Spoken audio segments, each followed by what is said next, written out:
Everest ফার্মাসিউটিক্যালসের আর্থিক সহযোগিতায় এবং জাহাঙ্গীরনগর বিশ্ববিদ্যালয়ের সাবেক শিক্ষার্থীদের স্বেচ্ছাসেবী সংগঠন শিশু স্বর্গ ফাউন্ডেশনের আয়োজনে পঞ্চগড়ে পালিত হয়েছে শীত আনন্দ উৎসব।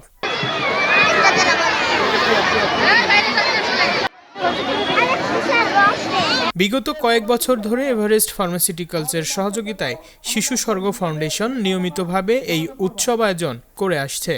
এরই ধারাবাহিকতায় 2023 সালে 4,500, 2024 সালে 7,000 এবং চলতি 2025 সালে পঞ্চগড় জেলার 73টি শিক্ষা প্রতিষ্ঠানের প্রায় 7,500 শিক্ষার্থীকে শীতবস্ত্র ও শিক্ষা উপকরণ প্রদান করা হয়। উৎসবের অংশ হিসেবে প্রতিটি শিক্ষার্থীকে একটি করে হুডি, স্কুল ব্যাগ, খাতা কলম সহ বিভিন্ন উপকরণ দেওয়া হয়। পাশাপাশি সকল শিক্ষার্থীর জন্য দুপুরের খাবারের ব্যবস্থা করা হয়। উল্লেখ্য, শিশু স্বর্গ ফাউন্ডেশন দীর্ঘ 1.5 যুগ ধরে পঞ্চগড় জেলার শিক্ষার্থীদের নিয়ে শিক্ষা ও উন্নয়নমূলক বিভিন্ন কার্যক্রম পরিচালনা করে আসছে। আমাদের কাজ করতে দাও, আমরা কাজ করি, ঠিক আছে? যে পাবা না যোগাযোগ করবা।